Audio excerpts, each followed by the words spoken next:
Hi friends, welcome to our channel. Satyabhama serial next ఎపిసోడ్లో ఏం జరగబోతోందో ఈ వీడియోలో చూసి తెలుసుకుందాం.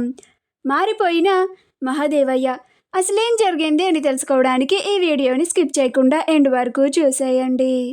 సంజయ్ మహాదేవయ్యని చంపడానికి మహాదేవయ్య దగ్గరికి వస్తూ ఉంటాడు. ఈలోగా క్రిష్ సడన్గా వచ్చి సంజయ్ చేయిని పట్టుకొని సంజయ్ని ఆపుతాడు.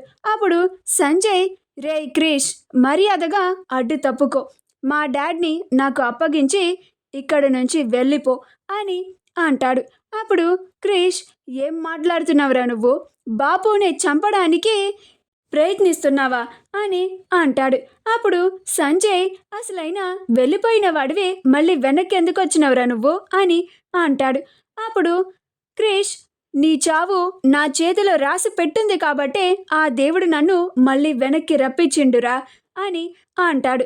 అప్పుడు సంజయ్, మర్యాదగా తప్పుకో క్రిష్, లేకపోతే నిన్ను కూడా నేను చంపేస్తాను అని అంటాడు. అప్పుడు క్రిష్, నువ్వు బాపుని చంపాలని చూసినందుకు నేను నిన్ను ఈ క్షణమే చంపేస్తానురా సంజయ్ అని అంటాడు. అప్పుడు సంజయ్, కత్తి నా చేతిలో ఉందిరా అని క్రిష్ మీదకి అటాక్ చేయబోతూ ఉంటే అప్పుడు క్రిష్ కాలుతో సంజయ్ని తంతాడు. అప్పుడు క్రిష్ మహాదేవి దగ్గరికి వెళ్ళి, సారీ బాపు, నీ కన్న కొడుకుని నీ కళ్ళ ముందే కొట్టిన, నన్ను క్షమించి బాపు అని బ్రతుములాడుతూ ఉంటాడు. ఈలోగా సంజయ్ కత్తి తీసుకొని మళ్ళీ అటాక్ చేయడానికి దగ్గరికి వస్తాడు. అప్పుడు మహాదేవయ్య సంజయ్ని తన కాలుతో తంతాడు. అప్పుడు క్రిష్ ఆశ్చర్యపోతాడు. అప్పుడు మహాదేవయ్య, అవునరా క్రిష్, నేను చేసిన తప్పుని నేనే సరిదిద్దుకుంటున్నా, ఇప్పుడు నీవేం చేయాలో అర్థమైంది కదా అని అంటాడు. అప్పుడు క్రిష్ సంజయ్ని చిత్తుగా బాదుతాడు. ఈలోగా అప్పుడే భైరవి అందరూ వస్తారు. అప్పుడు క్రిష్ సంజయ్ని పొడవబోతూ ఆగిపోతాడు. అప్పుడు భైరవి క్రిష్ దగ్గరికి వెళ్ళి, వాణ్ణి చంపేయరా క్రిష్, చంపేయ్ అని అరుస్తూ ఉంటుంది. అప్పుడు సంజయ్, మామ్ మామ్ అని అంటాడు. అప్పుడు భైరవి, ఛీ, ఎవడ్రా నీకమ్మ, నీ కన్న తల్లిని అని చెప్పుకోవడానికి కూడా నాకు మొహం చాలతలేదు. కన్న బిడ్డవి అన్న మమకారంతో నువ్వు ఏం చెప్పినా చేసినాను, కానీ నీ కడుపులో ఇంత విషాన్ని పెట్టుకున్నావని తెలుసుకోలేకపోయాను. కన్న తల్లిని అయ్యాను కానీ నీ నిజస్వరూపాన్ని తెలుసుకోలేకపోయాను. నా పెనిమిటిని చంపాలని చూస్తావా? గాని బ్రతకని ఏకరక్షణ, చంపేయ్ అని అంటుంది. అప్పుడు క్రిష్ కత్తిని పడేసి, ఏంటమ్మా ఇది, ఈ ఇంట్లో ఉన్నది ఇదే, నచ్చిన వాళ్ళని నెత్తిని పెట్టుకుంటారు, నచ్చిన వాళ్ళని చంపేస్తారు, చంపడానికి ఒక్క నిమిషం చాలు, కానీ చంపుకుంటూ పోతే మనకెవరూ మిగలరమ్మా అని అంటాడు. ఈ విషయాన్ని నేను సత్య నుండే నేర్చుకున్నా అని అంటాడు. అప్పుడు భైరవి, గైతగిన్ని పోలీసులకు పట్టిస్తా అని అంటుంది. అప్పుడు క్రిష్, అమ్మా అని అంటాడు. అప్పుడు జయమ్మ, రే చిన్న, నువ్వు భైరవికి అడ్డుపడకు, కొడుకుని దారిలో పెట్టడం తల్లి బాధ్యత, నేను ఆ తప్పుని సరిదిద్దుకోలేకపోయాను, గందుకే ఈ ఇల్లు ఇట్లా ఉంది, నా కొడుకుని సరైన దారిలో పెట్టలేకపోయాను, భైరవిని మాత్రం ఆ తప్పుని చేయనివ్వకు, సంజయ్ని పోలీసులకి అప్పజెప్పేలాగా చేయనివ్వు అని అంటుంది. రే చిన్న, 25 నిన్ను పెంచిన మమకారాన్ని కూడా మర్చిపోయి స్వార్థం నెత్తికెక్కి చాలా క్రూరంగా ప్రవర్తించిన, నిన్ను దూరం పెట్టిన, నిన్ను చాలా బాధ పెట్టిన, కానీ నేను నిన్ను అంతలాగా బాధ పెట్టినా కానీ నువ్వు ఇంకా నా మీద ప్రేమ పెంచుకొని గింత మంచివాడేలాగా ఎట్లుండగలుగుతున్నావురా?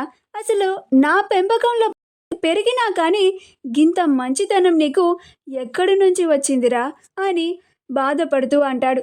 అప్పుడు జయమ్మ, వాడిది నీ తమ్ముడి చక్రవర్తి రక్తం, గందుకే వాడు గంత మంచోడిలాగా ఉన్నాడు, గంత మంచితనాన్ని నేర్చుకున్నాడు అని అంటుంది.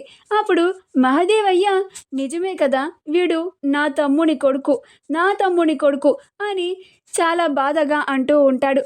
అప్పుడు క్రిష్ మహాదేవయ్య తనని తన తమ్ముని కొడుకు అని అనడానికి కూడా ఇబ్బంది పడుతున్నాడని తను కూడా బాధపడుతూ ఉంటాడు. అప్పుడు మహాదేవయ్య, భైరవి, మనం ఎన్ని పూజలన్నా చేద్దాం, వీడు మాత్రం వచ్చే జన్మలో మన కన్న బిడ్డ లెక్క పుట్టాలి, జీవితాంతం మనతోనే ఉండే లెక్క చేయాలి అని అంటాడు.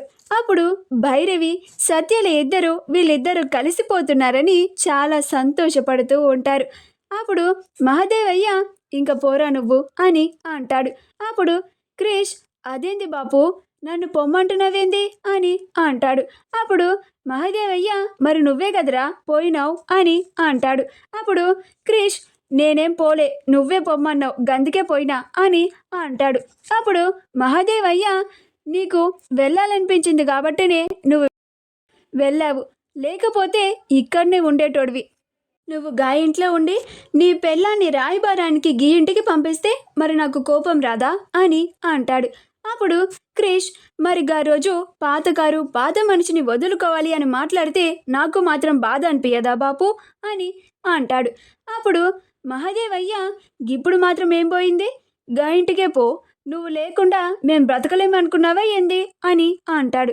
అప్పుడు క్రిష్ అయితే పోతున్నా బాపు, ఇంకొకసారి రమ్మంటే మాత్రం అస్సలు రాను, పోతున్నా ఇప్పుడే అని అంటాడు. అప్పుడు మహాదేవయ్య పోరా బెదిరిస్తున్నావేంది, నువ్వు లేకుండా బ్రతకలేను అనుకుంటున్నావా ఏంది, నేను బ్రతకగలను అని అంటాడు. అప్పుడు క్రిష్ నేను కూడా నువ్వు లేకుండా ఉండగలను బాపు అని అంటాడు. అప్పుడు మహాదేవయ్య కాసేపటికి చాలా బాధపడుతూ కన్నీళ్లు పెట్టుకుంటూ నువ్వు లేకుండా నేను ఉండలేనురా చిన్న అని అంటాడు. అప్పుడు క్రిష్ కూడా నువ్వు కూడా లేకుండా నేను ఉండలేను బాపు అని ఇద్దరు ప్రేమగా హత్తుకుంటారు. అప్పుడు జయమ్మ మీరు మీ ఇద్దరు ఇలా కలవాలని తాపత్రయపడిన మనిషిని మర్చిపోతున్నారు అని అంటుంది. అప్పుడు మహాదేవయ్య రే చిన్న నువ్వు ఇట్లరా అని సత్య పక్కన కృష్ణని నుంచోపెట్టి అమ్మ సత్య కాసేపు నువ్వు నాకన్నా పెద్దదానివమ్మా అని అంటాడు. అప్పుడు సత్య అదేం మాట మావయ్య అని అంటుంది. అప్పుడు మహాదేవయ్య నేను ఎన్నోసార్లు ఎన్నో విధాలుగా బాధలు పెట్టాను, మరి నా తప్పులకి పాపాలకి ప్రాయశ్చిత్తం చేసుకోవాలి కదమ్మా అని అంటాడు. అప్పుడు సత్య అంత మాట అనకండి మావయ్య అని అంటుంది. అప్పుడు మహాదేవయ్య ఏం భైరవి అని అంటాడు.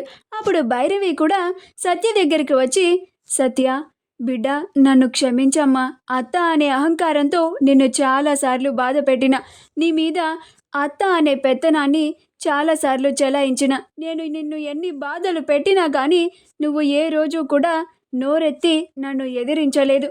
నువ్వు నేను పెట్టిన బాధలన్నిటినీ మౌనంగా అన్నీ భరిస్తూనే వచ్చావు, నన్ను క్షమించు బిడ్డ అని ఆప్యాయంగా సత్యని హత్తుకుంటుంది. అలా క్రిష్ మహాదేవయ్యలు ఇద్దరు కలిసిపోతారు. మా వీడియో కనుక మీకు నచ్చినట్లయితే లైక్ చేయండి, షేర్ చేయండి, మా ఛానల్ని సబ్స్క్రైబ్ చేసుకోండి, పక్కనే ఉన్న బెల్ ఐకాన్ని క్లిక్ చేయడం మాత్రం మర్చిపోకండి.